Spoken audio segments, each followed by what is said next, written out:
Okay. Still happens. We're good. That's on. Okay. I did kick the microphone test. Does it need to be moved in any way? I can hear you actually. Oh, okay, good. Okay. Let's sit for an hour and a half.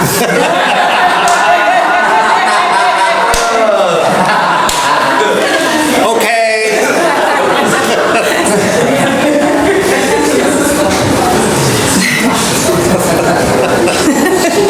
I know it's crazy how tired sitting can make you.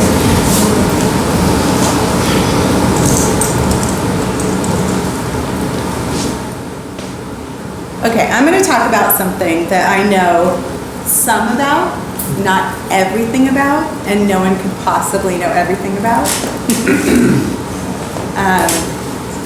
Which is an important thing to say, because anytime a teacher starts speaking in absolutes, run out the door.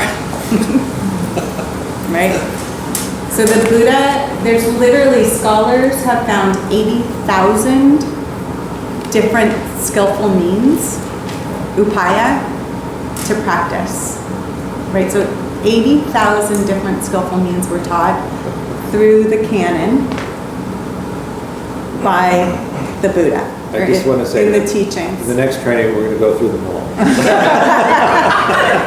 In one day. In one day, yeah. In 1 hour and a half stay. It's gonna be stacked. Yeah, we're gonna stack it. And so that's just to say that as the scholars that were counting that, I don't know if who of you have read the Pali Canon or are interested in the Pali Canon or have read parts of the Pali Canon, but every teaching is different to different people at different times, in different places. And this person that we're calling the Buddha, this teacher that we're reading from in this Pali Canon, that multiple people put together, had a lot of different things to say. So I just want to start with that. You know, I want to start with the importance of. I used to say the Buddha said when I taught. I don't say that anymore because it doesn't feel accurate. We read certain teachings that were written about in certain texts that we think maybe the Buddha said, but we're not sure. The teachings were oral for 500 years. So imagine playing telephone for 500 years, right? And then writing it down on palm leaves, them being burned, them being traded, them being translated, like all kinds of things that happened. And slowly scholars are starting to put things together and are kind of doing process of elimination, right? Analayo just wrote a great text that maybe some of you read, that he took Chinese, Tibetan, and Pali and placed the three of them next to each other and kind of played process of elimination and said, okay, well, 2 of these texts are saying ... So maybe that's more true. This one seems really off. So maybe that's just written by some, tradition. And kind of went through the whole canon in that way. The Tibetan, the Chinese, and the Pali canons in that way. Those are the 3 main canons. So we're working with a lot of translation, a lot of movement, right? And now that's not to say that we haven't gotten to some core teachings, because that process of elimination is definitely pointed to that. But one of the things the scholars found was that the Four Noble Truths is only referred to 4 times in the whole Pali Canon. That's kind of intense, because a lot of people use the Four Noble Truths as a core teaching, which it is.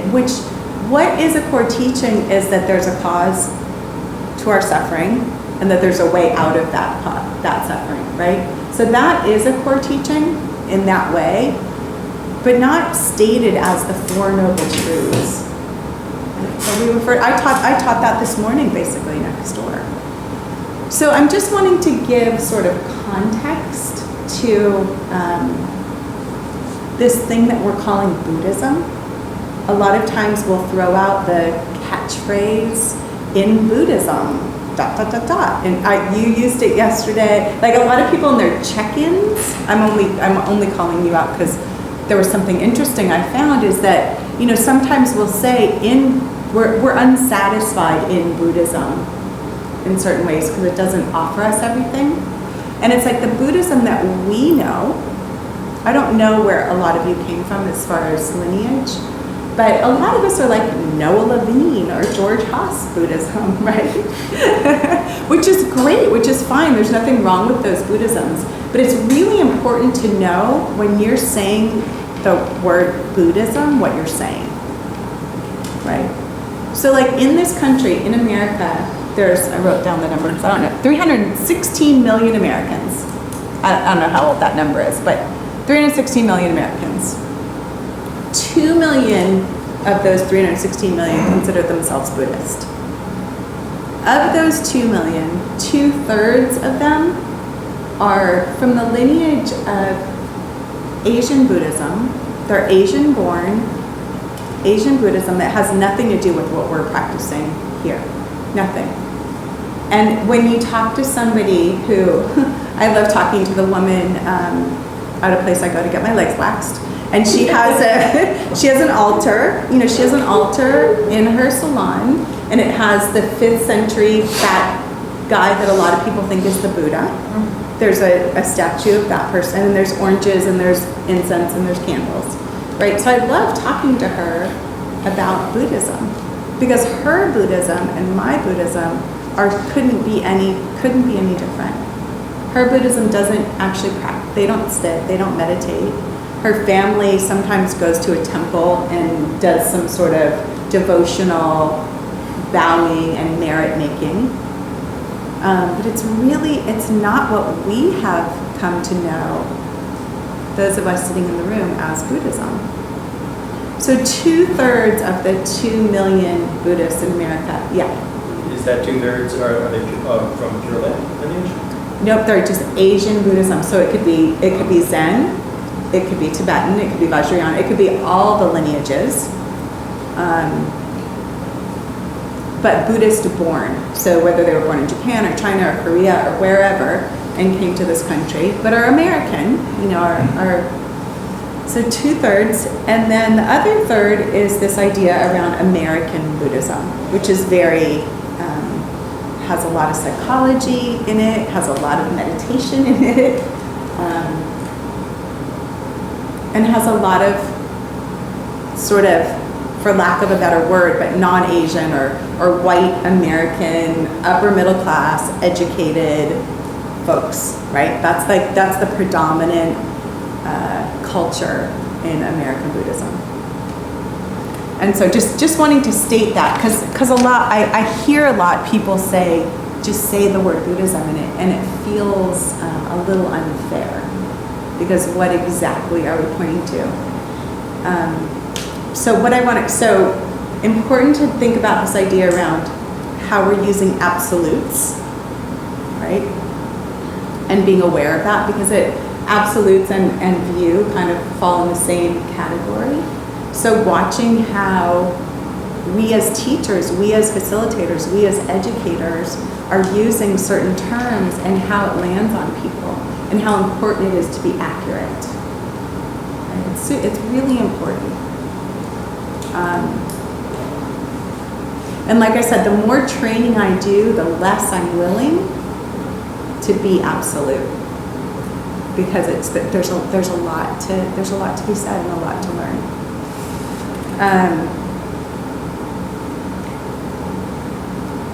Okay, did that page. I'm not like George. I don't have a mind like George where I can just remember everything. I have to have my stuff written down. Who does? I know. So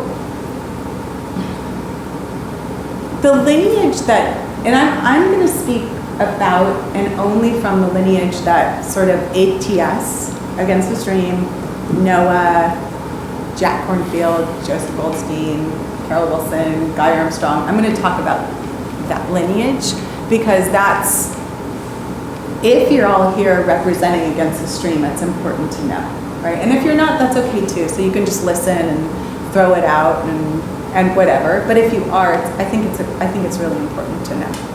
And then also, like, we've had other lineages come in, because like Shinzen's lineage is a big part now of Against the Stream. And what would Shinzen, like Zen?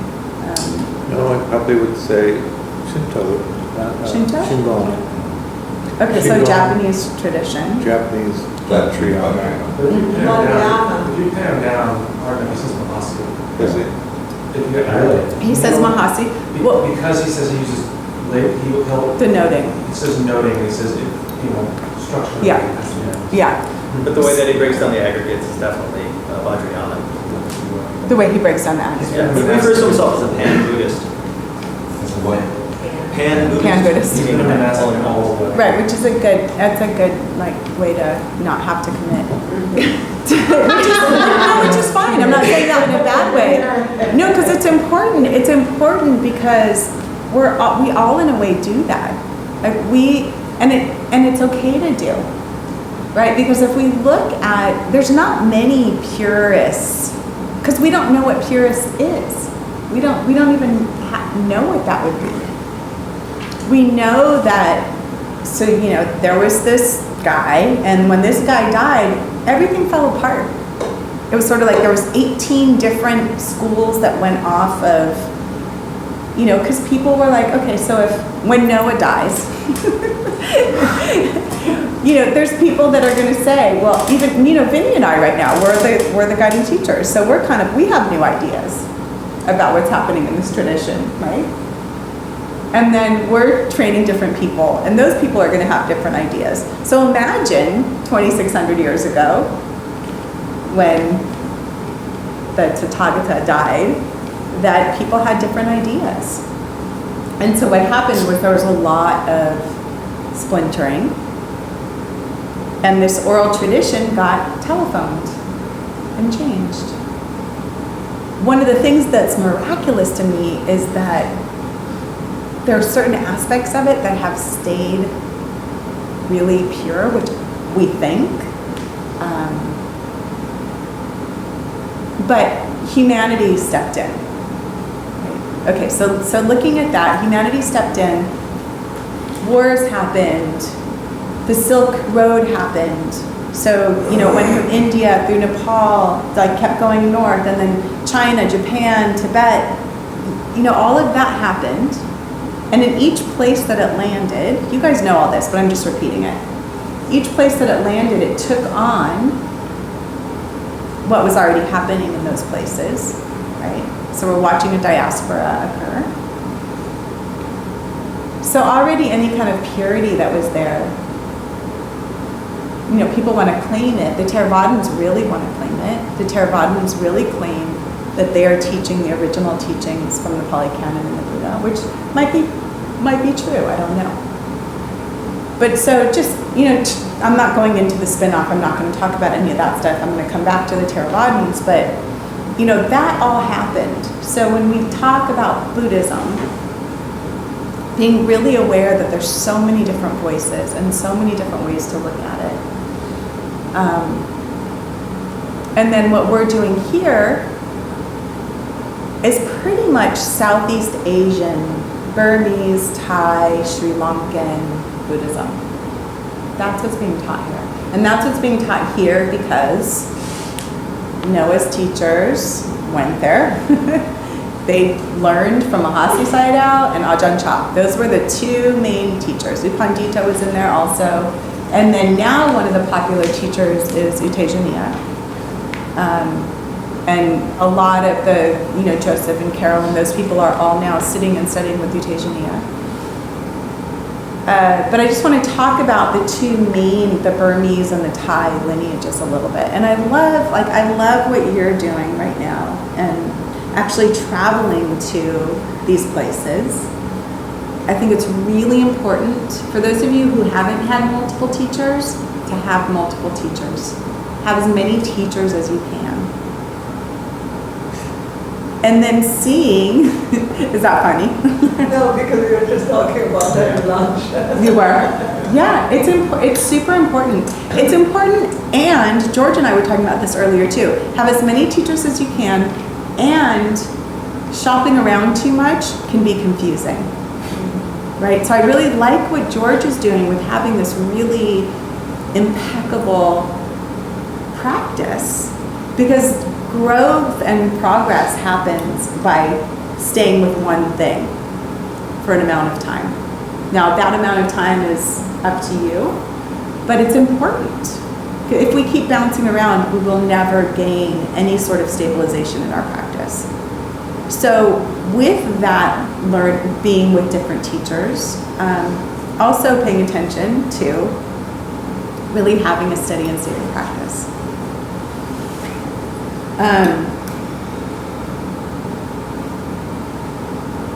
So my favorite, so again, if we're just talking about, please be generous with me and me just talking about the lineage that we're coming from. And if you know anything that I don't, I'm open to learning new things. So that's okay too. I'm gonna just share what I know. I'm gonna share about the Ajahn Chah lineage, which I think is really interesting, and the Tudong, the Thai forest lineage. And then we'll talk about the Burmese Mahasi lineage, which you guys probably know better than the Tudongs. But, so the Tudongs, which are, I mean, it's such a beautiful practice. The Tudongs, so if we think about the time that we're spanning, it wasn't until about 100 years ago that the Thai forest or the forest monastics came back into being. So something happened in between 2,600 years ago and 100 years ago, where they were probably practicing forest monastics, but not in a way that was recognized. So Ajahn Mun, did everyone read the book? Okay, so then this is going to be repetitive for some of you, but just like so we can have discussion around it, and please share anything that you want to, or bring up a question, or let's discuss it. But Ajahn Mun was the one that brought it back. And the Tudong monks were people that were complete renunciates. They did not have a monastery. They didn't have a preceptor. They didn't have a sangha per se. They were wandering monks pretty much on their own. They did try to stay together in groups for the most part for safety. But a big part of being a Tudong monk was to let go of the idea of safety. It was to constantly be in relationship with death. And Ajahn Mun would even send people, if he heard a lion or a tiger, I think it was probably tigers, not lions in Thailand. If he heard a tiger, he'd actually send them in that direction. And the Tudongs, they were allowed to have, I forget how many things they were. Oh, so the patched robes that they were wearing, eating only alms food. So even if a fruit had fallen from a tree, not picking it up from the ground, all you could eat was alms food. 1 meal per day, only food that somebody else offered. You lived in the forest. It says being satisfied with any dwelling, and then they never lied down. So you did not sleep lying down, you slept sitting up. Some of that was for protection, because if you lied down, you'd be more vulnerable. So the sitting up against snakes and tigers and whatever else. But it was just part of the practice. If you were sick, Ajahn Mun didn't care. You went and sat anyway. This is a very non-Western, non-permissive way of parenting, right? Like, this is like, it doesn't matter, you're doing it anyway. And the Tudongs, most of the Tudongs were okay with, they would rather die than give up being a Tudong. So it was really sort of like, you were wearing your stripes if you were a Tudong monk. There wasn't a lot of engagement with society. You did have to get alms from the people in the community, but that in turn was giving merit, right? So that's how the community benefited from you, but they weren't benefiting from you because you were giving teachings. They weren't benefiting from you because you were in service of any way. It was really just about exploring mostly the idea around death. Ajahn Chah met up with Ajahn Mun, and he was a Tudong for 3 years, gave it up, and then was asked by Ajahn Mun to start basically a forest monastery. So that they didn't have to live just under the trees. They wanted to start basically a Tudong situation, but have walls and protection and some place for people to go and actually be. So that's how this whole Thai forest tradition started. And it's interesting to think that it's not that old. We're talking, Ajahn Mun was born in the 40s, right? So it's pretty new. Not that there weren't wandering ascetic forest monks before that, but it wasn't, and we know obviously from how the Buddha was, but they would go in sanghas of 500, right? They always talked about, again, I don't know who's read the suttas, but they always talk about 500 bhikkhus traveling around together. And they would go and obviously live in the forest. They wouldn't do it during the rains because they didn't want to kill bugs. And so they would stay in one place during the rains retreats. So this went on for many years, but this whole idea of Thai forest monastics is not that old. Not even 100 years old. So one of the things I really love that what the modern day activist Thai forest monk does is when loggers come to start chopping down the forest, they'll put robes on the trees. So they basically ordain the trees, and then the loggers won't cut those trees down. And I think that's really interesting. So Ajahn Chah started this Thai forest thing, and then from there was a bunch of Westerners that came, Suchito, Samedo, a lot of the Western, Amaravati and Chithurst, and a lot of British. Ajahn Samedo's from San Diego. But they went to Thailand, and Jack Corfield went to Thailand, and they learned this tradition, it's sort of like the mobile home of Thai forest in a way. It's like the parked Thai forest, and then they started monasteries. And we now call that the Thai forest tradition. That Thai forest tradition, nature is at the core of the practice. So watching things, impermanence, anicca, is like the main part of the practice. Watching things arise and die. Death is a big part. The word gate to the deathless comes out of, or the term gate to the deathless, comes out of the Thai forest tradition. This idea around decay and impermanence. Jhanas mean nothing in the Ajahn Chah Thai forest tradition. They actually kind of scoff at it. It's sort of a really unimportant ideal. The idea of moving through life, watching things as they are, as they arise, is how they practiced. So there was no Four Foundations practice. There was very little study. It wasn't about, maybe in the forest they would have a book, but it wasn't about a book. It was really about engaging with natural causes and conditions and watching it as it happened.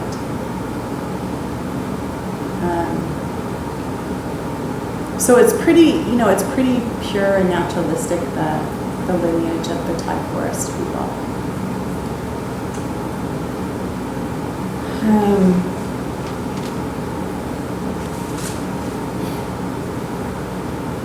Awareness is the deathless, is the national anthem. So, the people that came out of that, whenever you hear Ajahn, that's basically pointing in the direction of the Thai forest, right? When you hear Sayadaw, it's pointing in the direction of the Burmese.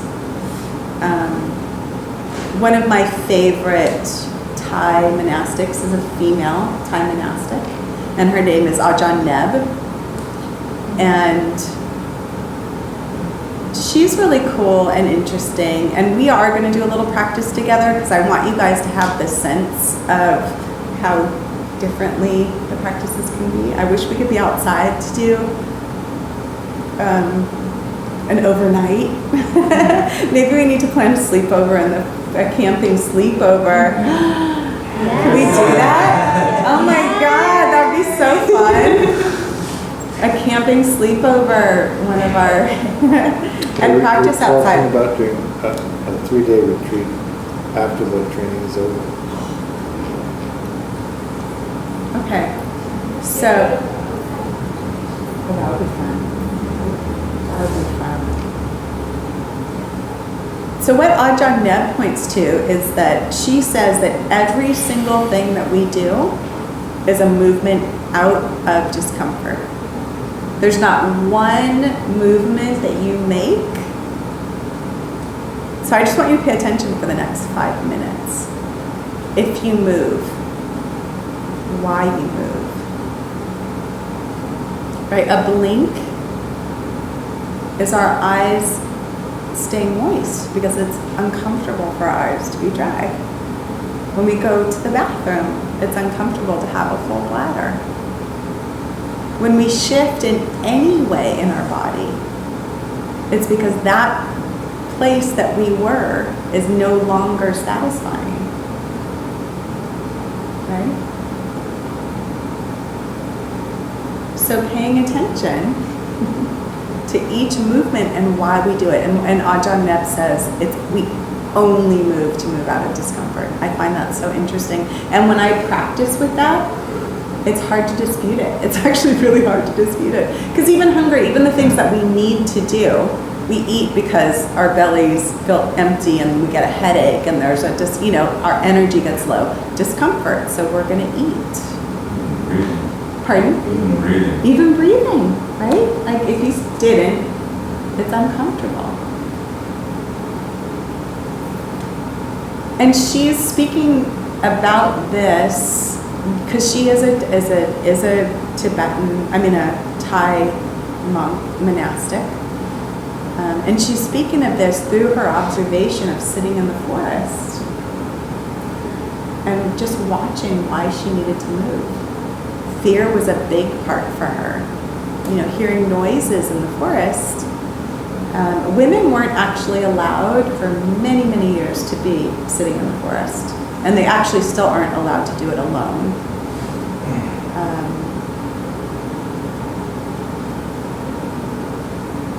So practice with that a little bit. So let's do about 5 minutes. It'll be a short practice. And I won't lie to you about how long we're practicing. I prefer to think of it as spontaneous. Spontaneous. Maybe we'll do 10. But watch even the mind's movement. So the mind's movement, the mind's involvement is the mind getting involved because you're uncomfortable, because there's dissatisfaction. It's trying to figure something out. It's trying to plan. It's trying to remember, right? Okay, you guys get it. I'm gonna go to the bathroom. Oh, see? Speaking of. Okay. Getting out of discomfort.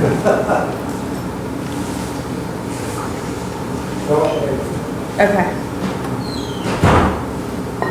I'm going to ring the bell in 10 minutes. And just pay attention.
So we're all very well trained to not move, right? But if you had been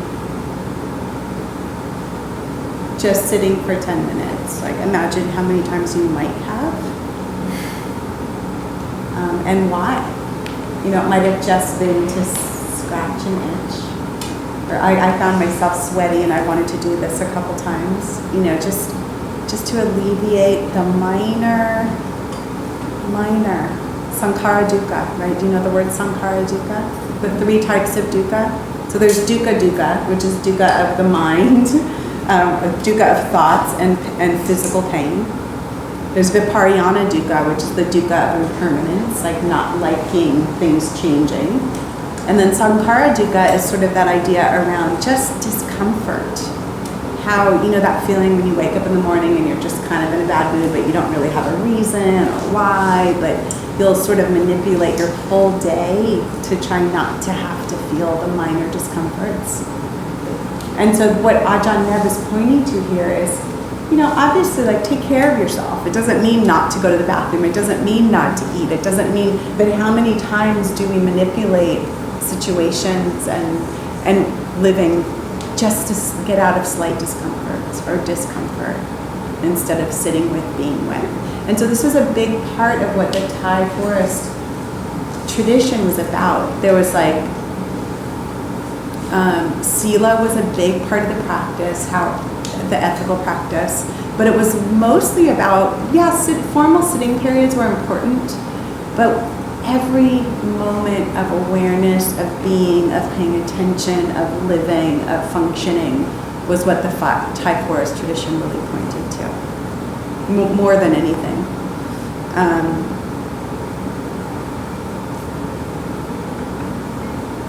What else do I want to say about that? Yeah, striving, not a big thing. So again, back to this whole jhana idea, like striving, reaching, attaining, not talked about. If anything, like I said, kind of put down. It was really just about living in nature, being one with, paying attention. That was a big part of the Thai forest. Living very simply, renunciation, all that kind of thing. And then Wat Pah Pong, I think, was the monastery that was first built amongst the cobras and the tigers, and then Wat Pah Nanachat is what's still there now, which Ajahn Sumedho started in Thailand, and people, you can all still go there now and practice in the. Has anybody been to Wat Pah Nanachat? And practice? You have? I've been up there, Yeah, cool. You have. Yeah, you've been to Thailand a few times, huh? Yeah. So, I don't know, any questions, thoughts on that?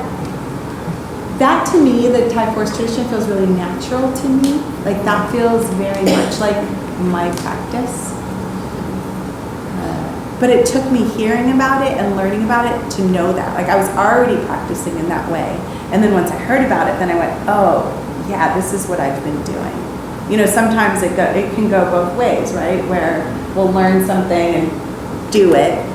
And then other times we've been doing something and then it makes sense that that's the tradition that we follow or fall into. And so for me, the Thai forest tradition feels very natural.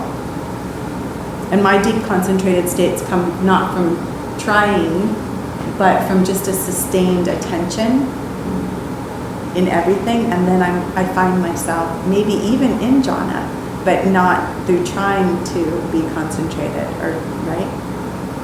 So that to me feels really natural. And so we're going to come into contact with people who, you know, might be at odds with a way that we're teaching meditation or training. And I don't know where you lie in that, and I'm curious because I understand when we would say, no, we're actually doing this right now. I get that also. Yeah, what would you say about that? Like if something doesn't feel right to somebody. What I mostly say is that the reason I teach the progress of insight in Mahasi is because that's my experience. Mm-hmm, mm-hmm. So actually I say the same thing that you just said. Yeah, yeah. And that there are lots of maps, and that you need to find a map that you relate to without a lot of transliteration. That's Yeah. the- Transliteration meaning like, that you have to Confusion adjust it and- so that it Yeah. matches. yeah, okay. The less adjusting, the better. I mean, my experience just laid out pretty much the way the progress of insight is laid out. I didn't have Yeah. to change anything. Yeah, yeah. Yeah, no, it's important to know. Yeah. About the technique you just did. So in a technique like that, are you just basing your attention then on the arising of the impulse to move? You're just watching, you're observing your process around you. But you're not necessarily doing anything with that awareness. Right. Well, your awareness is your object, Okay. right? So it's different than having an object, even being a sensory object. Awareness is your object. So that's where the sustained attention can come, and that's where the concentration can come, is through the sustained awareness, but it's not because it's placed on any one thing. So yeah, the continuity is in following and paying attention to change, anicca. You know, really paying attention to anicca. And then this is where the three characteristics show up in a big way, is when awareness is the object, then we can see the non-attachment to a self or anything permanent.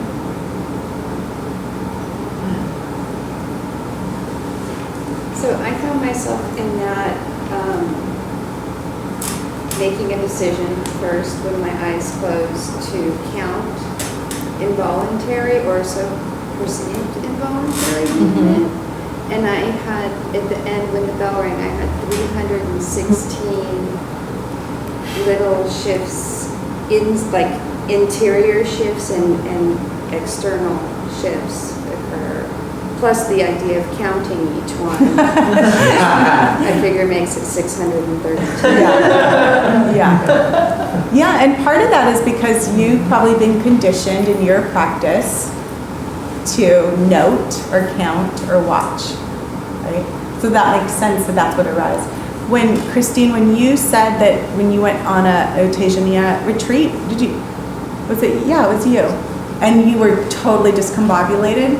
I felt that way on my first Otejaniya retreat, because what Otejaniya is basically, even though he's Burmese, he's basically teaching choiceless awareness, was that I didn't know how to not have something to land on. It felt very groundless to me and very disorienting when I first did it. And that's like the interesting thing about like true Vipassana practice is we're not actually landing on anything.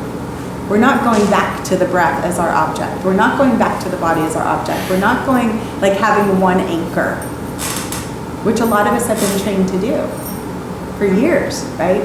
And then so when we're asked to have nothing as your anchor, just awareness as your anchor, it's very wild.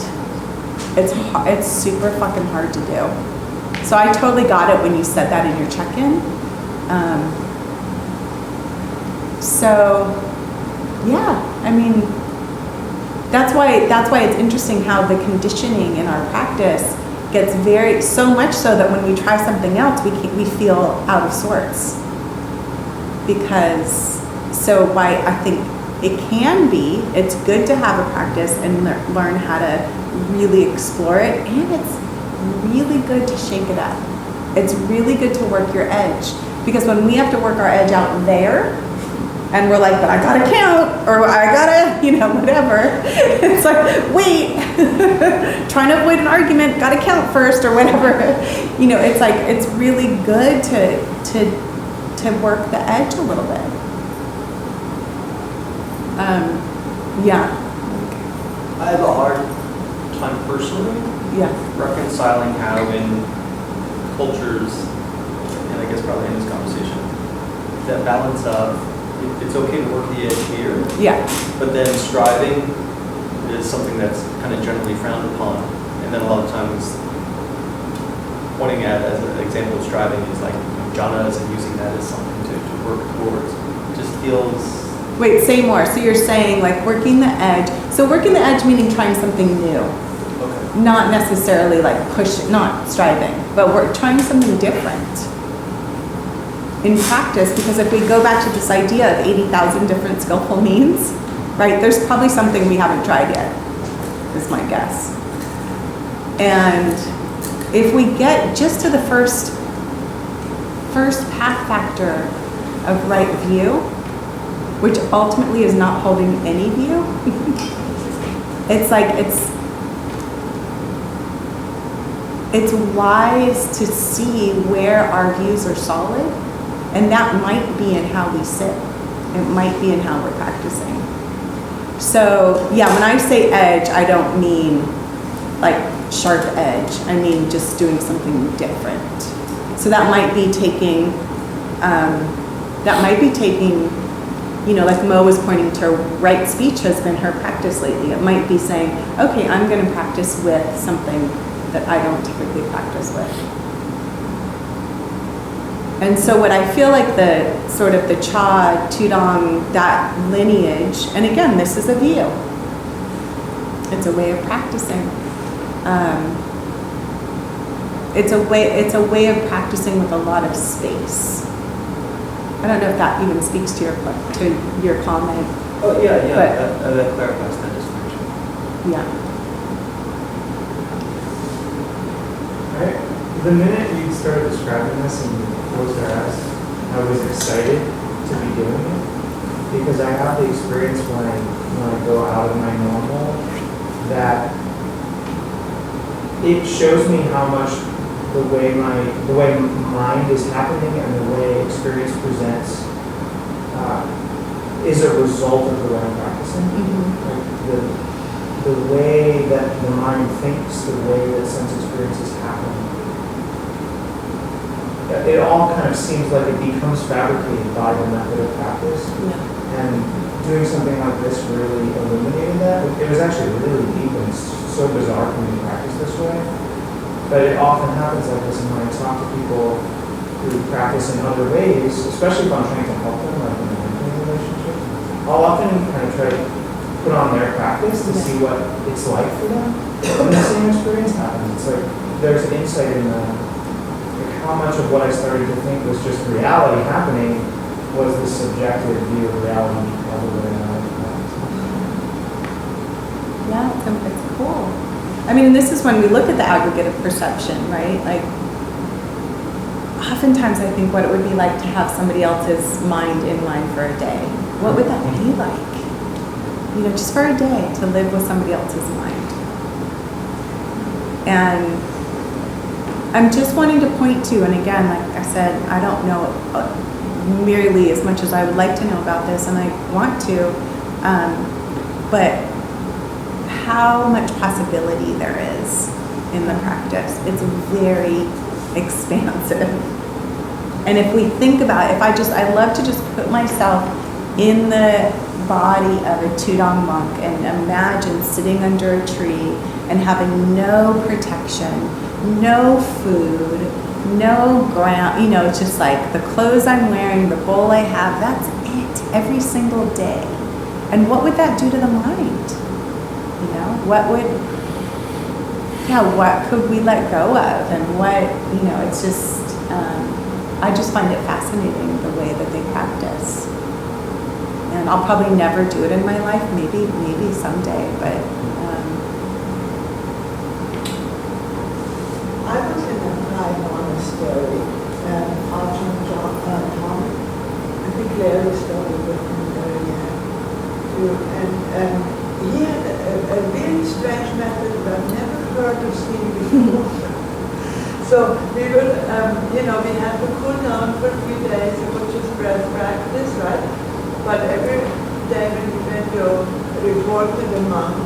Can you talk a little bit louder? I'm having a hard time hearing. Yeah, every day when we had to report to the monk, he had this like almost like a medical body specimen, you know, like one of those plastic medical bodies. Like a skeleton? No, not a skeleton. You know, the white plastic and with pins all over it. It's like a voodoo doll. And I'm always going like, what is this? body doing that, right? But we didn't know. Anyway, and then the day came and he said, okay, now you're ready to practice. And he gave us one point on the body, which was in the back, you know?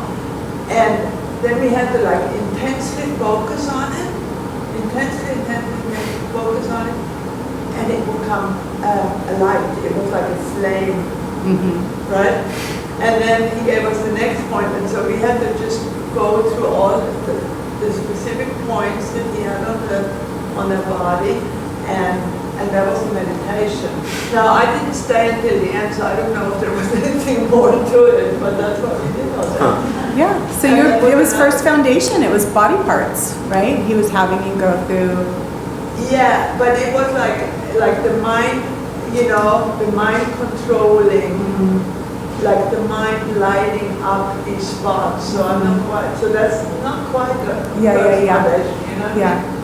No, it's so, and this is what's important. So this is good, right? So this is a Thai forest monastery, and they were doing that, right? So like the idea that we could say this is Buddhism. People get really creative with the way they teach and what they do, right? And so I don't know who that was, but who did you say? It was Tom. He Calm. has a big, I mean, in Chiang Mai, there's that big, it's like the Sregadon of Chiang Mai. Yeah. He has his monastery there, and then he has one on the outskirts of Chiang Mai. Yeah. So you could think you're going to Thailand and getting a Thai monk, right? And then be getting this thing that, so I'm just wanting to. Would that not be considered Thailand? Well, he's in Thailand, but I'm just saying he's not a Thai forest monk, right?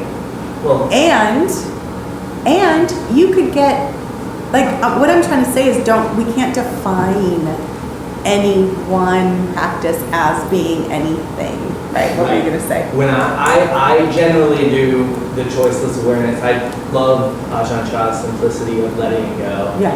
You know, and like when people come back to him, or you hear stories, like they, you know, their body broke apart and into lights, and he would be like, well, good, another thing to let go. Right. So I love that simplicity, and that's very much how I practice. And then I went on a 10-day with another Thai forest, Khan Jeff, completely different. Right, 32 body parts. 32 parts, yeah. All day. Right. You know, and so yeah, like Thai forest, but Yeah. different methods. So he's Thai, but not necessarily forest. Like Tong-Jap, I don't think was ever a Tudong. Studying under Boa. Right, but I don't know if he was ever Tudong. So when we use Thai, so just for clarification, the Thai forests are the ones who do not live in a monastery, right? They're the wandering. Okay. And then the Thai, which Cha started the first, like monastery, but exactly to the point, right? Well, when I went there, I showed up at IMS, and I had been kind of new to the practice right. too. You thought, I've been practicing this way, and I was like, wow. Yeah. Intense. And so if we get super rigid and thinking, no, this is meditation. I know meditation. No, we're going to be blown apart, and that's why it's good to have different teachers, so that we can keep letting go, keep letting go, keep letting go, keep letting go. And I'm going to criticize that by saying it's also important to have a system for a while. I sort of feel like once we've been practicing for a long enough period of time, we can move into the keep letting go and moving around. I think it's really good for newer students that you're working with to have one thing that they can reliably count on until sustainability happens, right? We really need to, I think, now not all people point to this, Sumedho thinks that nobody ever needs to have a breath awareness practice ever, that you start right away with choiceless awareness. That's what Ajahn Sumedho thinks. U Tejaniya. He thinks that it's a mistake to ever teach anybody to count on any one anchor at the beginning of their practice. I keep pointing to you because I know you're going to Sri Amin. Yeah. So I'm sorry I keep pointing at you, but that's what he thinks, that's a mistake. So and, with Shinzen, there's no anchor. There's no anchor, There's ever, like from the beginning. He'll say like start somewhere, but then you can switch it 2 minutes later and then eventually. Yeah, that's really hard for me. Yeah, I've been practicing 20 years. Anchor on anything. He'll So say, limit the flow in the to. focus range. Yeah, that's different than an anchor. Yeah. Yeah. So anyway, it's hard for me not to have somewhere to start. I still, 25 years later, need to have somewhere to start. So again, but that gets to be my choice, right? And so when I'm practicing with somebody, this is the ehipasago part. See for yourself. We really do need to see for ourselves what our practice is and if it's working. To alleviate suffering, like that's what we're doing. Like if that's what's happening, cool. So anyway, again, I'm gonna go back to, so that was the Thai forest. I know that you guys have been studying Mahasi, so there might be stuff, if I say stuff that's wrong, because my information might be outdated. One of the things that I really like about the Burmese tradition is it has a bit of an activist social justice bent on it, because Buddhism was dying, you know, it really was, and war and colonialism and all these things were really taking out Buddhism. And so, what year was it? I mean, it was basically in the 50s for the most part. 1840 was when Ledi Sayadaw was born. In 1885 was when the British had come in and said, we want, Buddhism can stay, but it's going to be secular, right? So we're going to take out the statues, we're going to take out the bowing, we're going to take out any of that stuff. You can still meditate, you can still practice, but it's going to be secular. And so Ledi Sayadaw said, no, actually, we're going to do the opposite, and we're going to make this a total revival. And what that means is we're going to bring lay people into the scene. Because what they were taking out was monastics and monasteries. Nobody practiced other than monastics before this period in Burma. There was, like I said, there was the lay version of practice, but it had nothing to do with retreat. I mean, the fact that we're sitting retreats is really a big deal, right? Like lay people did not sit retreats for 2,000 years, 2,500 years. So Ledi Sayadaw said, we're not going to let this colonialism take over. We're going to revive Buddhism. And the way we're going to do it is by bringing lay people in and involving them and creating places for them to come and places for them to retreat and places for them to practice. And so that was like a big turning point for Buddhism. And Ledi Sayadaw was Mahasi Sayadaw's teacher, and then U Pandita also. And then Goenka also came out of that tradition.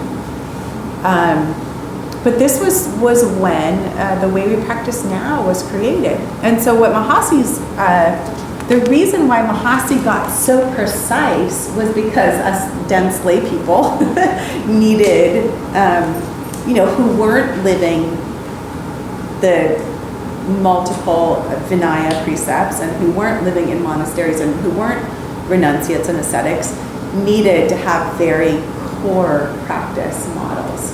And so people would go and they would do 16 hours a day of practice in the monasteries, lay people. And it had to be super precise, and they were super strict. And it was, it was definitely the not eating afternoon, and it was 16 hours of sitting and walking. And this is when the noting practice, when Mahasi Sayadaw came up with the noting practice. And so the noting, again, this doesn't have a precise anchor. The noting is landing and watching. The rising and the falling of the breath is a big part of it. So watching the rising and the falling. But the anchor, as you know, is whatever is happening as it's happening and noting that it's happening.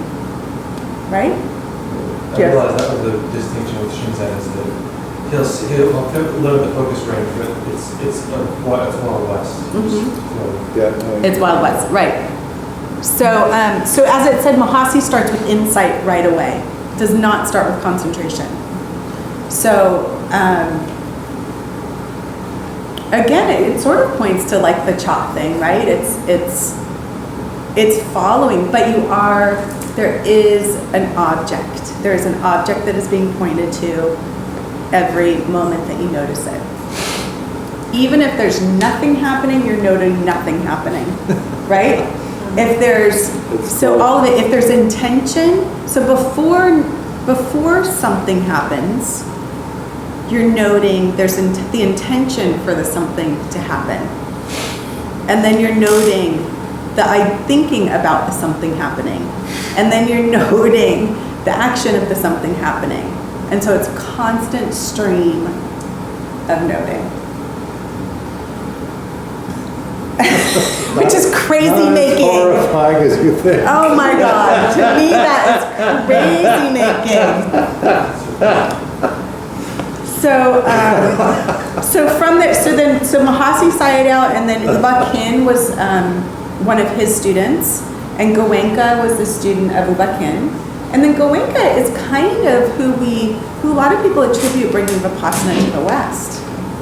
And the sort of classic 10-day silent retreat wasn't really happening here before Goenka. As much shit as he gets. And then so much, right? And then also Munindra. Who said they've said a ton of Goenka? Who was just saying? Oh, it was somebody in my other 11 o'clock.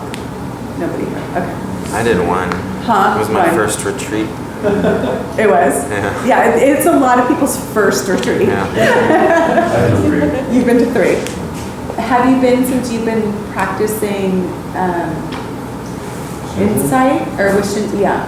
Yeah, I did Shinzen was my first retreat. When I did 3 with him.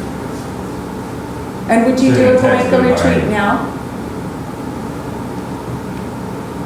You know, what I like about those retreats is that they're very intensive. Intense, yeah. And there's not a lot of bullshit. And Yeah, It's a good place to go practice. yeah, But if you need instruction beyond what's on the videotape, yeah, forget it. yeah, Yeah. Talk about yeah. Yeah, I would agree. He reminded me of Bela Lugosi. Oh my God. Work diligently. And then Upandita, just because we're going to run out of time, but Upandita was a student of Mahasi, but Upandita concentration was a big deal. A lot of deep focus, a lot of deep concentration, eradicating the kilesas, the hindrances, were a big part of that practice. Sustained thought, and then jhanas. Upandita was big on the jhanas, and so that sort of shifted. You know, when we talk about, again, getting into our lineage and our teachers, I don't know who you guys consider our teachers, but when I'm talking about Guy Armstrong, I'm talking about Gil Fronsdal, I'm talking about Harold Wilson, I'm talking about the gangster OGs of the American insight tradition, and who their teachers were. That, Upandita became a big, they all went through different trends, and then Upandita became the big trend, and then they were all studying jhanas, right? And so rapture, and, big into like PT, and like having all of the experiences, knowing how to go in and out of them, really playing with the jhanas was a big deal. And then now, Upandita just died like a couple months ago. And everyone's moved on to meditation, which is great. For Dzogchen is really big. Guy Armstrong considers himself a Dzogchen practitioner, which is a Vajrayana practice. So, again, the encouragement to play with other stuff. I mean, Noah recently was actually asked to go study Zen for a little while. Because if we get complacent in what we're doing, we have to ask ourselves this question. Well, what happens? Do we stop seeing clearly? And then, if I think about working with not the Meaningful Life, but the other class, you probably can't do too much choices awareness. It would probably be really unskillful, right? Was it technique? Yeah, maybe. Like, is that too groundless? Is it too... It's in Shinzen system, there's training in that. So I've always done it. So when you're working with the addiction process people who, do you feel like clarity of having something to land on is helpful and important?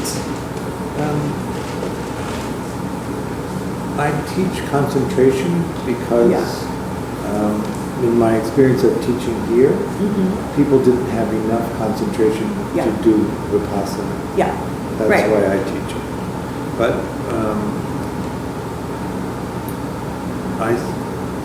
I haven't actually recently been doing a lot of do nothing, but I would often do a heavy period of noting and then back out into a short period of just choiceless awareness to let go. Yeah. Yeah, and I feel the same. When I have minds, when I'm working with minds that are very sort of hard to hold and need something to hold them, it's definitely concentration. It's definitely. So let's do a little Mahasi practice, Mahasi Sayadaw, of the noting. And really paying attention. I wish I had brought, you don't have his book or pamphlet or anything. You know, because every tiny little thing. So even when you notice that the in-breath is going to happen, paying attention to the intention to inhale, right? And so it's like not missing any link in the chain of dependent origination. You know, just paying attention to each tipping point into the next activity or action or whatever we want to call it, moment. Pay close attention to it. Okay? Joanna, did you want to have a copy? Oh, you do? Oh, cool. Okay. Just have it. I just have Totally normal, Phil. The rest of you aren't carrying it around. The pocket Mahasi. It's an app. Okay, this isn't good. It's a bread. That's beautiful. That's a beautiful book. Okay, so, Thanks to the Hershey Family Foundation. Hershey? The Hershey family. Good cover. Yeah. That's why the cover is the color it It's is. brown. That's why it's as deluxe as it is. That's beautiful. All right. Yes. Okay, so again, this will just be 10 minutes. But we're gonna, so we're gonna do a Mahasi style, which would be noting literally of everything. So if you're noting feeling tone, if you're noting intention, if you're noting the in-breath, if you're noting any kind of movement in your body, if you're noting swallowing, noting, hearing, all the typical things, but then also putting in there the links in between, which is noting the intention to inhale, noting the intention to exhale, noting the intention to swallow before the swallowing actually happens, if you can. So it's a little bit crazy maybe, I think. Yeah. This is something they clarified on the retreat. Yeah. I hadn't really thought that much about. Yeah. And it's very much like pick a focus range and we go out from there. You don't get to pick where you go. No. It's just wherever you land, Yes. just know wherever that is, and that's it. Yeah, the Like, thing you can though. hang out with swallowing for a while. No. You just No, but what you would need to notice is when you change where you were, is noting that you've shifted to a different place, if you can. I mean, we're talking like getting super minute with our awareness. So when you leave the swallowing, noting intention to leave and where you're going next. Nah. Try that one. Yeah. So you're really paying attention to the end of a thought, the end of an activity, and then watching the beginning, the arising, and you're really watching the arising and the passing, and seeing if you can follow completely through arising and passing. But it's choiceless. You're not. It's choiceless. Right. But are you still paying attention? Or did the next arising just happen without your awareness? Which usually happens. Yes, it will. Right, and we very rarely see the ending. We very rarely see the passing. We see the middle a lot. We stay here for 6-ish days. But this is what Mahasi excited I was pointing to. That we can, this is why you sit for 16 hours a day. Yeah. Okay. Not you, apparently. Not me. No. Sounds fun to me.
So how is that?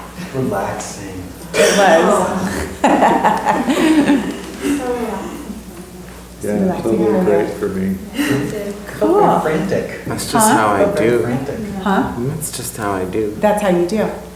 Yeah, so that's good to hear, right? Like who it was and wasn't for is important to know. It's hard for me.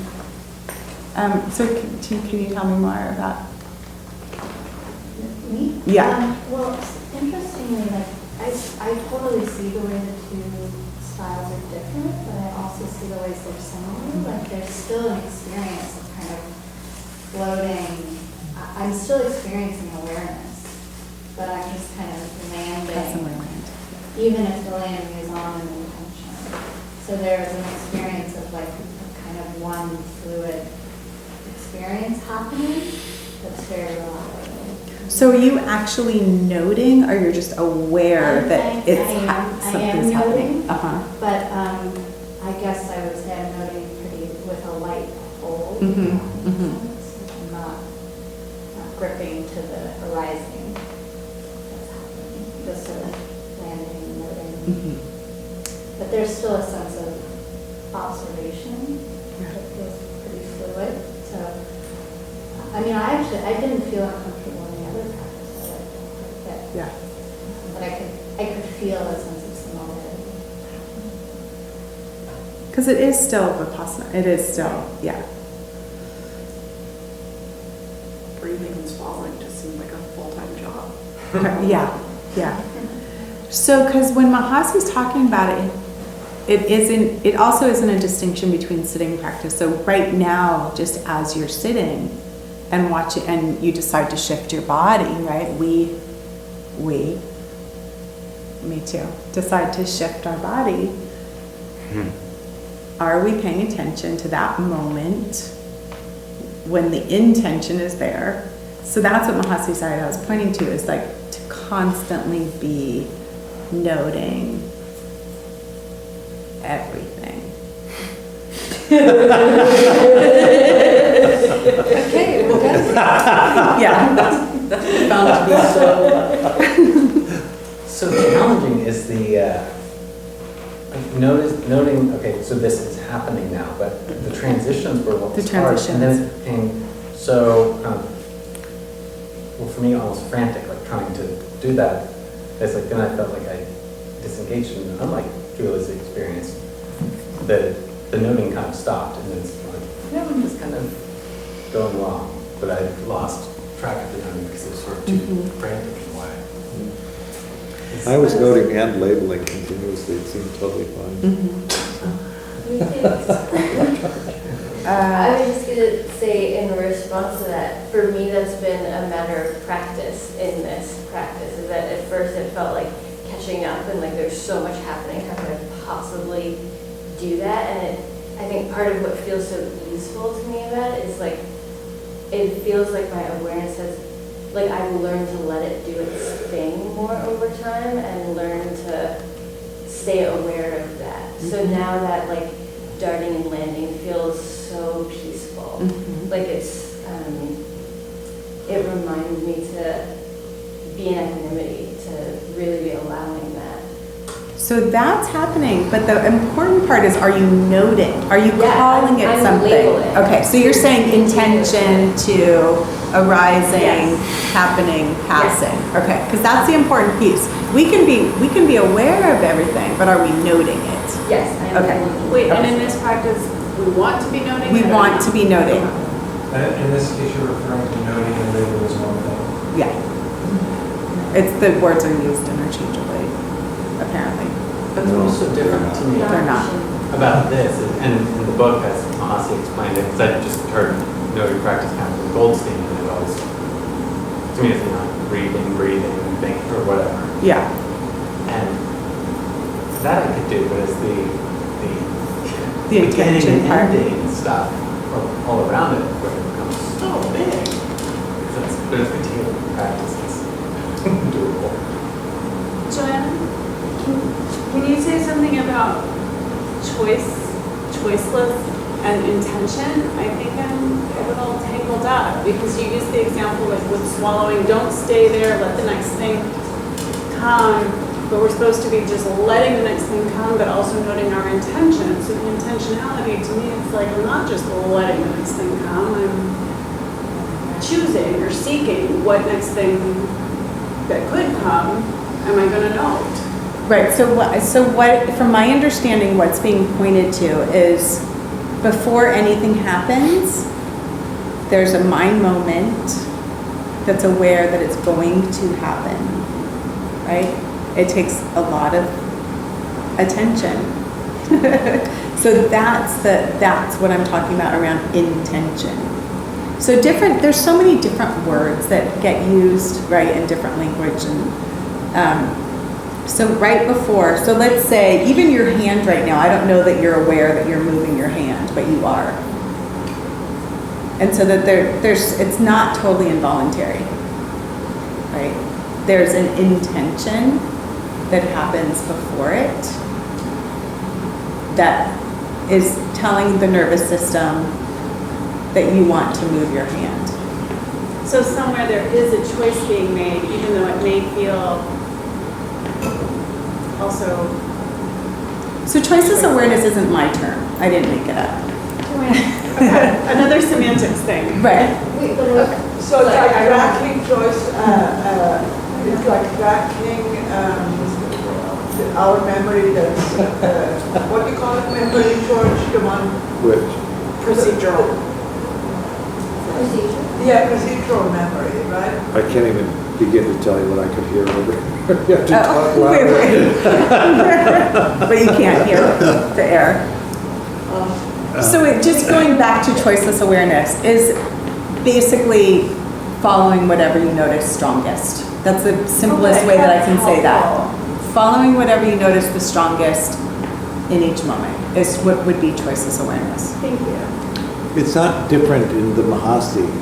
It's just that in Mahasi, he says that there's an awareness of the choice in some sense that you're making to go. Mm-hmm. The one that I think is the best to understand is that choice precedes getting caught up in thinking and losing the meditation. Mm-hmm. So you could pay attention to that and then choose not to do that if you wanted to. But it's being aware in that moment. Maybe the way it would be is you're looking at internal visual thinking, and then you notice that the mind is tending toward a feeling state. And does the mind then go to the feeling state? Then you're in the feeling state, and then you notice that the mind is heading toward thinking of some kind, or auditory, and then you notice that the mind then goes to auditory. So you're paying attention to this flow of sensing experience. Noting and labeling. Noting is the attention. Labeling is actually creating a word in the mind. But you'll notice when you really get into a flow of noting, you can't possibly label because it takes too much time. And so you're just moving from one thing to the next, to the next, to the next. The term is karnika samadhi, or momentary concentration. Momentary concentration. Gigi, you have your hand up.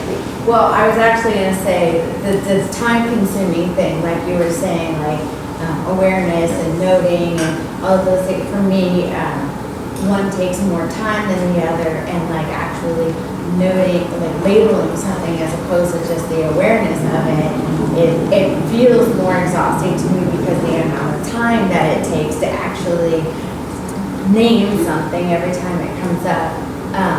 But to break it down, when I had done this with you before, and it was like a more beginner version, we did it in a walking meditation. So in a walking meditation, to pay attention to your intention is what you said. Attention to the intention was a lot easier when it was already slowed down for you because it takes time to move. Right. You know, so if you were to like break it down all that far, actually it's bigger to do walking. I think maybe it explains it a little better to your question. Yeah. And so that's why we're being asked to do something that's pretty microscopic. You know, when we're doing this, it really is a test, it's a lab. We're looking at the laboratory of the mind. And so I think what a lot of these practices are calling to, especially, imagining if all you have to do all day for years is sit and watch your mind in a forest with nothing else to do and no distractions.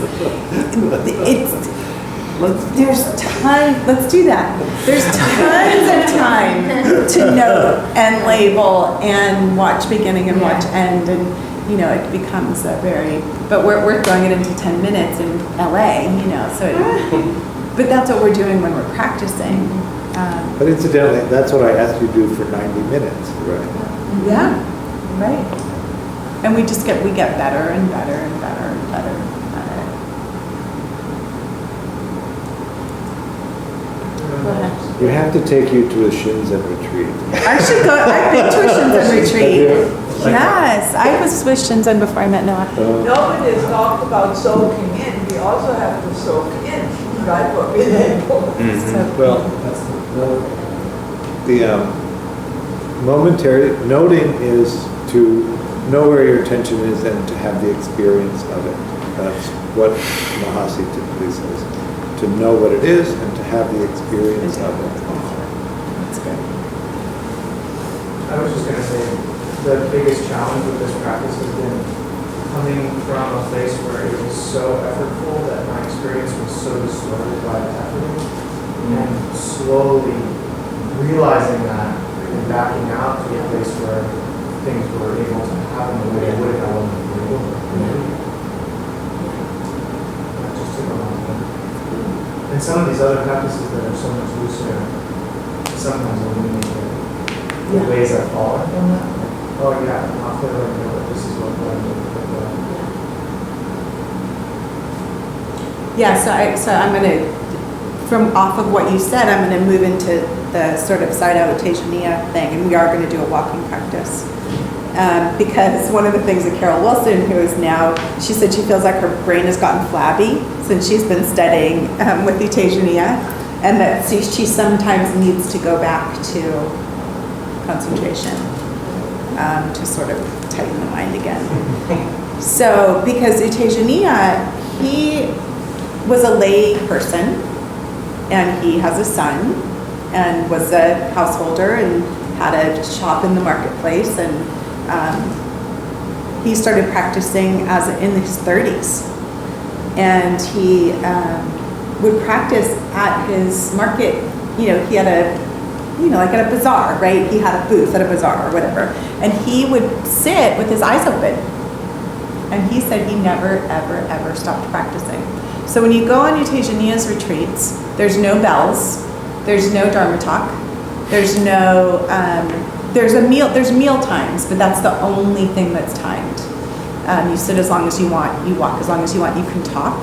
There's a designated talking place, but you can talk.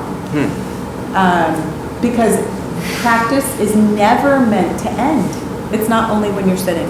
It's not only when your eyes are closed. You are always, continuity of practice is always there. And so that's how he used to practice, was at work with his eyes open, and he would be meditating. He's like, I was meditating. And someone would come to buy something, and I was still meditating. And someone would come to talk to me, and I was still meditating. And he said he never stopped meditating. Is he still going? He's still meditating. Is he still teaching retreats? Yeah, I just did one last year. He's going to one, I just did one last year. Yeah, he's in his 40s. He's late 40s. In the States, does he do them? No, Yeah. he's older. He's older than that? My age, 50. He's so old. He looks very young. I just sat with him at Spirit Rock last year. Oh, really? Yeah. So he does Spirit Rock IMS back and forth. He was in Switzerland. You saw him in Switzerland this year? Yeah. Yeah. So yeah, he's touring all the time. Yeah, meditating. And meditating all the time. He's meditating on the I can't believe that you all of you have missed my instruction to be continuously meditating. Right. Well, no, when is that not ever true? But it's when is that not ever true, right? I would. But I think the distinction is, just really quickly, is that we do close our eyes and have a bell. So that gives a sudden distinction, whereas his retreats don't do that. Right. So he's not making a distinction. He's not making a between formal distinction. practice and practice. That's right. I was just excited that you get to talk. I was just excited that I don't get to put Blake when we go on this retreat. But he came back, he lost his practice for a while, he said, and he came back because he suffered, I mean, he was mentally ill basically, he suffered really bad paranoia and really bad depression, and it almost killed him, and he tried every which way to get out of it, tried all these other things, and nothing worked, and that brought him back to meditation, and that's When he lost it. yeah, he didn't share that with us. really into it, you know. Yeah. Was the second time now. Cool. Yeah, so I mean, again, this is a different way, right? A totally different way. Which, like George is pointing to, is that's right. The hope is that we are practicing all the time, and that the Christian is just our, is Learn the gym. how to do it so It's that the you can take it out into gym. life. Yeah. And then I you can totally wait. got that from you. Yeah, but if we're looking at the Eightfold Path, right, it's like mindfulness and concentration are two path factors. The rest are very important. So let's walk. We're not going to be happy when we're walking. We're going to be whatever arises. If I see anybody who's happy, I will see. If happy arises, go for it. Yeah, so we're gonna walk for, I don't know, like 15 minutes. However your life. Can we go check on the guy on the your life. Let's see if he's still there. So it's 10 minutes to 4 right now. So let's come back at 4:15. Is there an instruction? The instruction is to not meditate. The instruction is to pay attention. So you are continuously, what is it like not to have an instruction, huh? Too good, all right.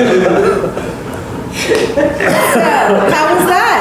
How did it feel different than the other 2 things that we did? I liked it. Who said it was so hard? Me, I couldn't do it at all. So say more.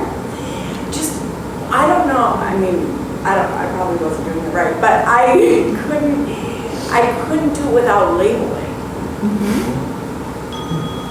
Because you're used to labeling? Is that your practice? Typically? Yes, I guess in those 10 minutes, I was yet unable to really feel capable of really anything.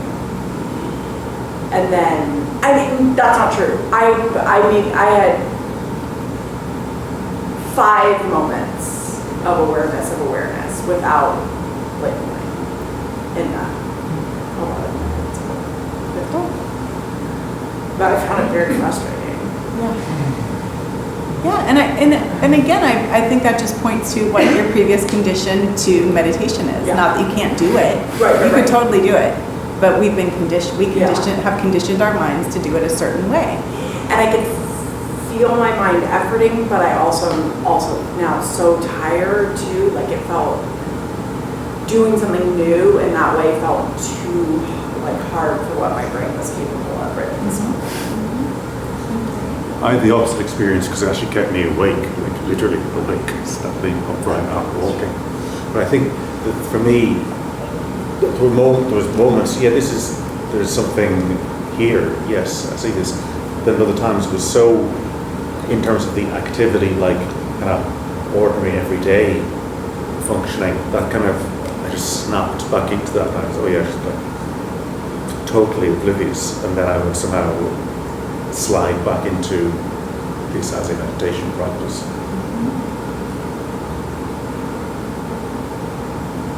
It made me think of early on when I was mentoring with George, he made the distinction between implicit and explicit meditation instructions, which I thought was a good distinction.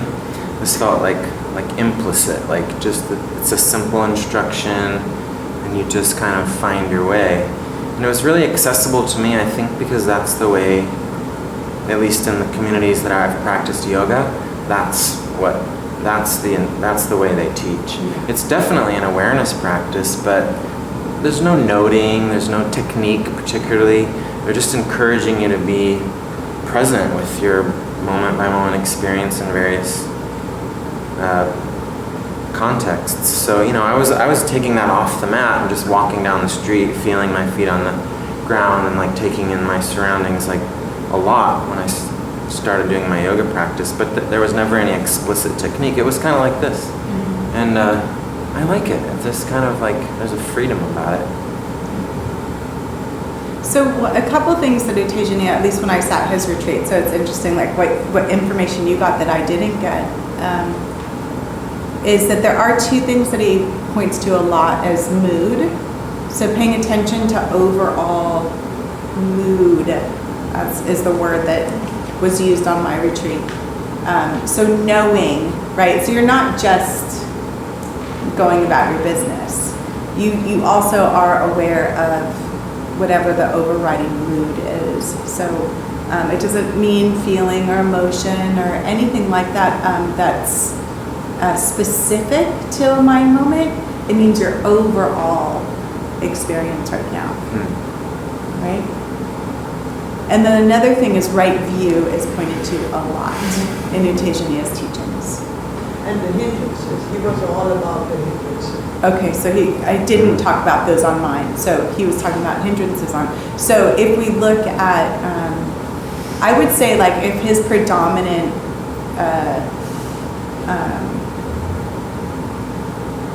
foundation would be the fourth foundation. Because a lot in that area, especially if you're talking about hindrances, view is a big part of what he teaches. Really big into the 5 faculties, so paying attention to the wisdom parts of our practice. So there is a part of it that's just like, well, awareness of awareness, but it's like, what is awareness? His terminology around awareness is, are we being mindful? Is there energy? Are we paying attention to what I feel? So it's not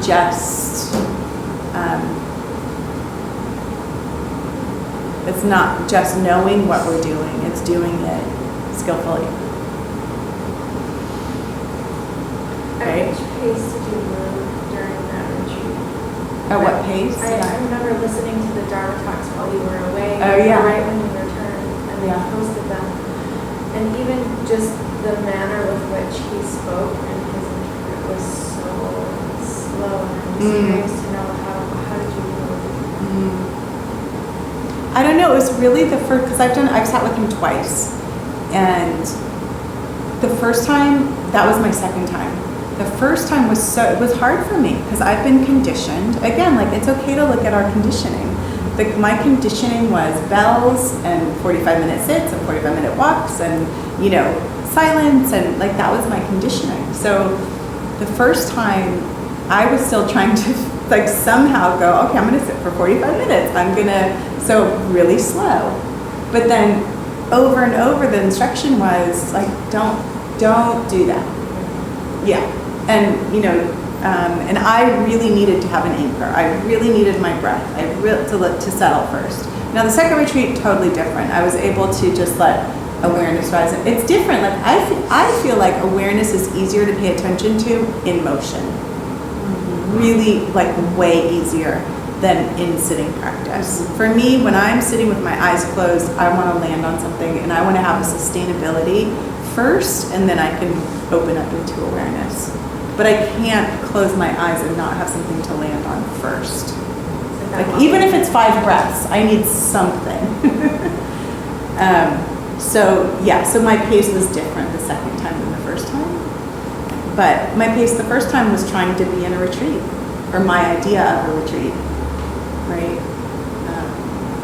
That was something I played with when I was walking this time. Like, how does it change and does it change? Yeah. And his retreats are the 2 that I sat were 15 days each. So obviously, like by the time you're you know, in the 10th day, it's starting to just, everything just blends and moves, and was yours 15 days also? Well, But yeah, so then, you know, obviously everything starts changing, but. my big frustration was that I couldn't go deep, you know, and so my restlessness increased in proportion. And I did have an interview with Steve Armstrong, and I told him about all that, and then he said, yeah, we don't go deep with this practice, but just, you gotta accept that, you know?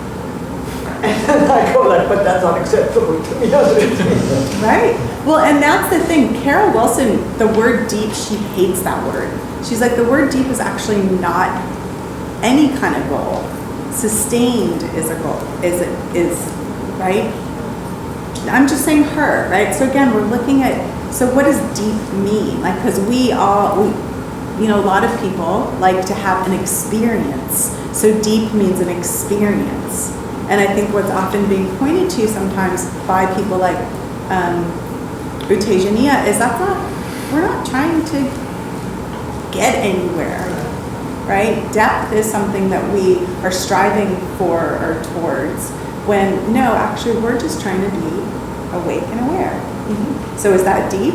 I don't, you know, maybe not. Yeah.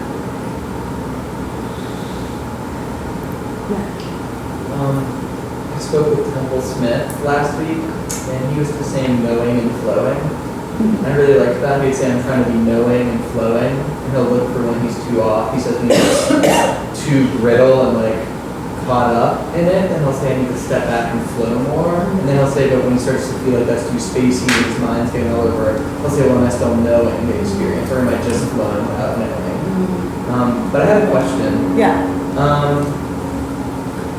So my first teacher was Dave Smith, then Noah Levine. The first retreat I sat and knocked with them was Ajahn Suchito. And then I did Zen practice. And it's all been, so no noting, and it's all been more towards the choiceless awareness type stuff. And so for myself, I sometimes wonder, I just want to make sure that I'm still practicing. Because it's like, it's always been this push towards sustainability and, okay, you're sitting and no emphasis on concentration. If your mind wanders, whatever, as long as you know your mind's wandering, come on back.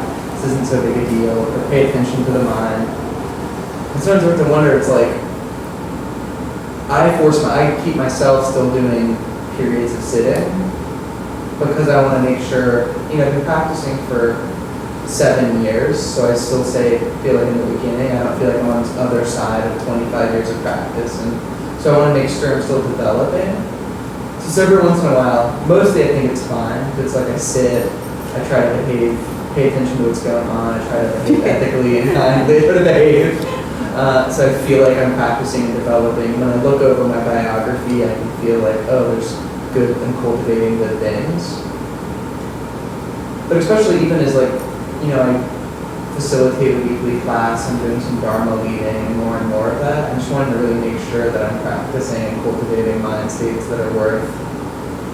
So I was just wondering if you had anything about sort of reconciling that more flowy, sustained practice, which is where I've gravitated towards, just wanting to make sure I'm practicing. And in Zen, the way they resolved it is you just do certain activities. It's like you go to the Zendo, you sit in a certain chair in a certain way, you walk a certain path, and then you know, it's like easy to say, I know I'm practicing because I'm in this seat. Right. When you take that away, it's like, it becomes much more. Yeah. Well, I guess this is why, you know, why wanting to introduce different ideas and talk about different teachers. Because, you know, it was always recommended to me by my teachers over the years, sit a concentration retreat. Sit a meta retreat. Sit a, you know, like really doing the different practices and seeing where your holes are. And especially if we're working with other people's minds. You know, it's important to know, like, and it's important what we don't know, to say what we don't know. Yeah, like go sit with Lee Brasington or something, you know, like go sit a real concentration retreat or go sit with George Hawes.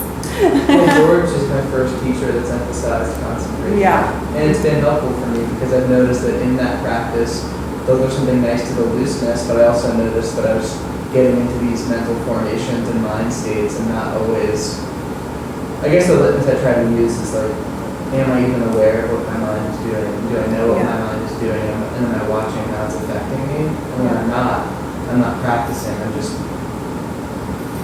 and if I'm intentionally creating, or at least paying attention, then there's something to that. But I've been landing more in concentration practice lately, because I've noticed myself really getting worked up and self-generating a lot of stuff with my thoughts that wasn't serving.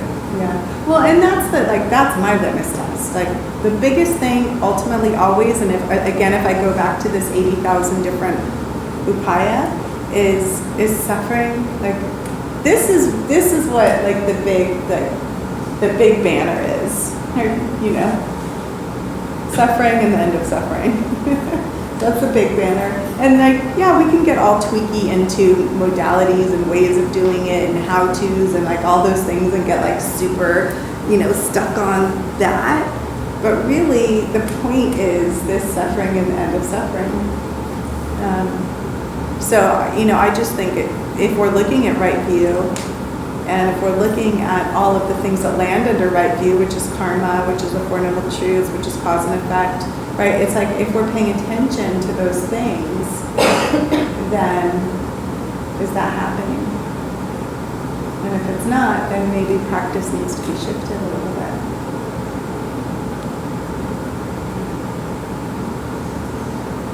In Burma, what they say, or at least what was said to me by a nun, and I think she said something similar to you, was that the way the Burmese view Teshini's teaching is that he has a naturally concentrated mind, and so he's able to do the technique, but most people don't. And if they don't do some concentration practice where they can actually do the technique, that it's not useful to them. And in my own experience of teaching next door, I was trying to present just basic Shinzen stuff, and people couldn't do it because they didn't have enough concentration. And his view, Shinzen's view, is that you don't need to teach concentration, you just need to come on retreat, and in retreat practice, you'll develop the concentration that you need. But then most people don't go on retreats in our community, so that instruction is not useful for them. So the reason that I split the concentration out and teach it separately is because people couldn't do the technique. But 10 minutes a day of doing a basic concentration practice, in a couple of months you'll have enough concentration to do the techniques. And then you can make a decision better about which way is going to work. But you really do have to deal with whether or not you can do the techniques or not. And then if you can't do them, look for the remedy and then do that piece of practice until you can get to the place where you can actually do the technique. Shinzen said, with do nothing technique, he said, if you notice that in your do nothing practice, there's mindfulness happening, like clarity and equanimity happening, insights on occasion, then that's probably a good one for you. But if it's just a mess, then maybe go back to a more structured technique. So I thought that was a good way of just like what works in that moment or in that time of your life.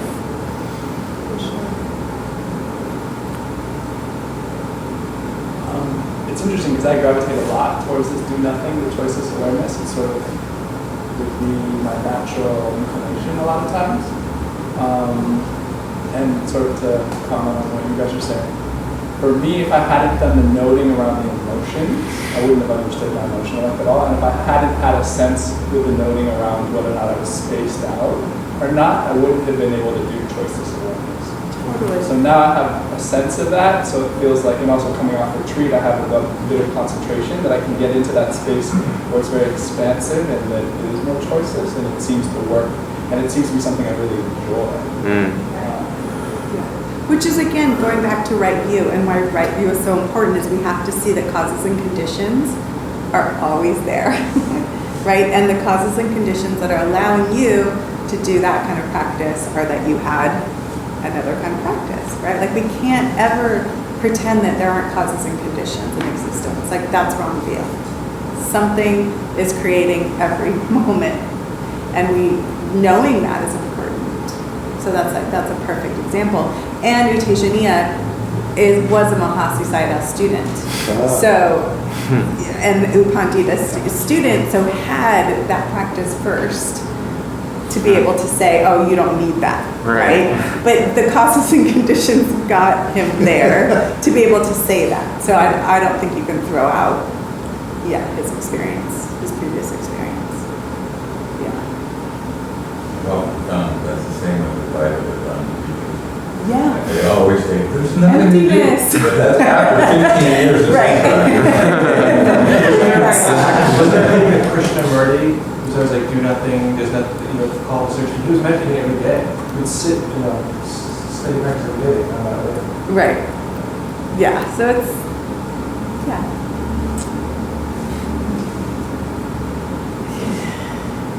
I feel like I wanted to say something from our conversation before, sort of like these two schools, one that's like natural chill and one that's labeling. And I watched myself start to feel defensive as we were talking about the labeling practice, and I feel like I've noticed come up in myself, in my meditation friendships, and in communities, sometimes a feeling of like, the way that works for me is the better way, and this other way, like, I feel like there's a classic argument about why each one isn't actually valuable. And I feel like I want to put that out there, something I feel like I would like to release in myself, and something that I feel like I would love to not have that in my communities, And so I also wanted to say, like, appreciation to Julia for being like, this is my experience and how they're similar. I saw one more over there, and then we're gonna. You do really all recognize that all of your conditioning is different. Yeah. So one technique isn't going to fit all, one approach isn't going to fit all. It just isn't possible that would happen. And it's under the list of secure attachments, a recognition that everybody's view is different from everybody else's view. Which is so cool. Could you imagine if we were all the same? Ew. That'd be so boring. They're just like different techniques. It's like a menu. It's not to get so upset about. It's like a menu. That's deep, huh?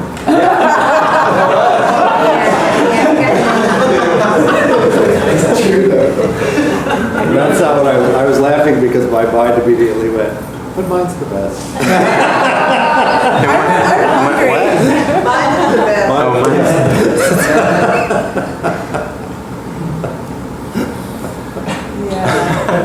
You have to laugh in your mind frequently, I find. Yeah.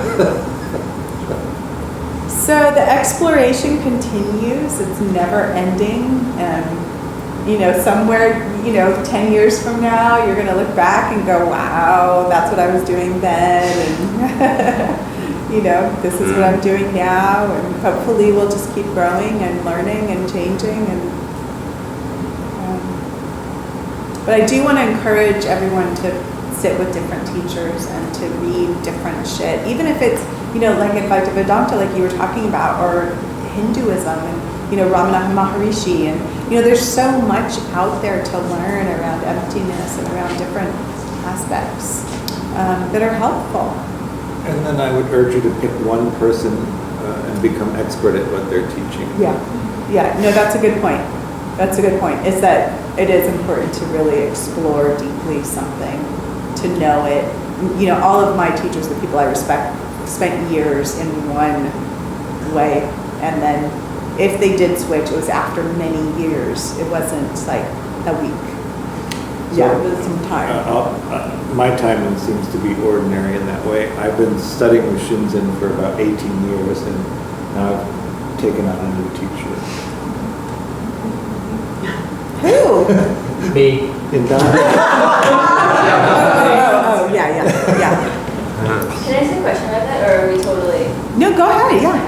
I feel like this is a question around Sangha. I feel like I've had an experience for myself of like dipping into,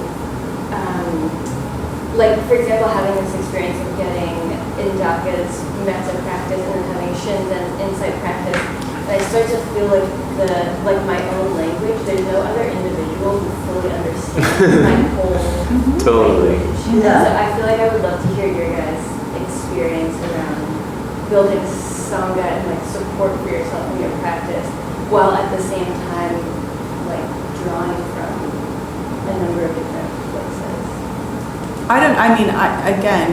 I love that George said that as securely, whatever, because I think that's so fun and interesting.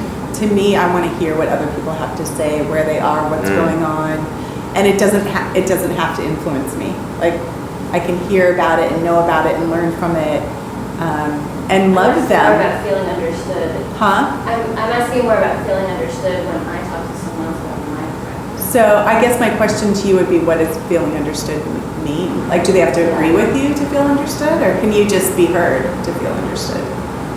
See? Yeah, I mean, I often have this feeling like I'm translating the way I experience. Be like, oh, this person talks about this in these other words, so I'll shift that for them. And they've never said it in this way, so I'll talk to this person about that. Maybe that's just how it is, and it's fine. And I find myself wanting like a person where I don't have to translate it. So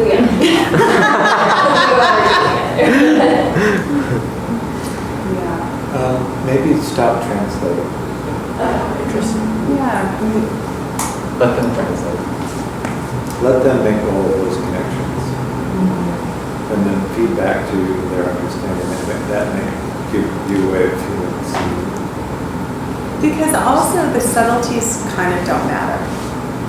You know, again, if we're coming back to the same non-harm, connecting, communicating, right. No, but if we're coming back to the same outcome message, then maybe the subtleties don't matter so much.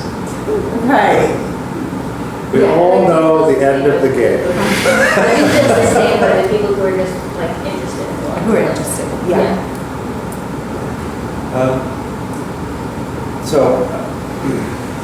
Shinzen says, and I kind of agree with him, actually I'm trying to soften this, I'm emphatically agreeing with him on this, that the deeper you go, I know it's a terrible word, but the more sustained you are in your practice, the more your experiences are going to be different from almost everyone else.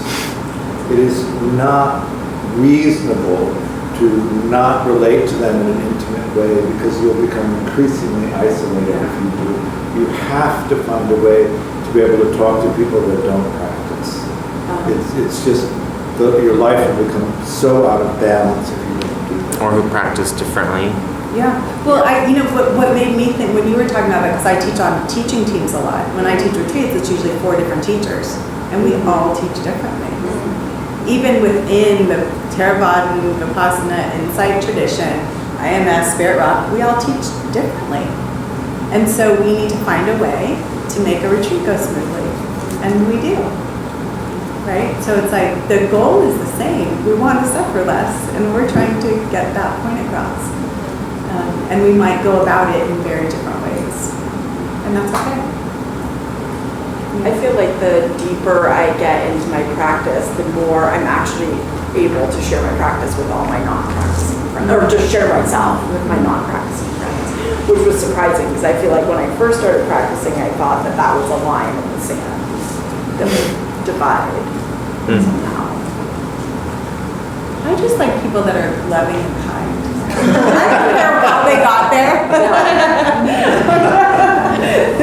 If it was vegan donuts, cool. Very good. Thank you, Mo. Thank you, Mo. Thank you, Mo. And there you are. We will mail out to the reading assignments and the homework assignments hopefully in the next 2 weeks. How's that? When are we meeting again? We're meeting again in December, isn't it? December. You're also going to be getting your Dharma Buddy assignments, and I don't know, I think it's possible to give people an assignment that they haven't had yet. I think if anything, there might be like a role, you might be with someone that you've worked with before, but it'll be in a different capacity. I'm not very good at math, but I think we might have reached the point where everybody's. I think we're tapped out. Yeah, It we're might tapped be- out. Just so you guys know, but yeah, we're getting that stuff done. Yeah. Oh my gosh, yeah, you're gonna travel, aren't you? Or take 2 weeks off for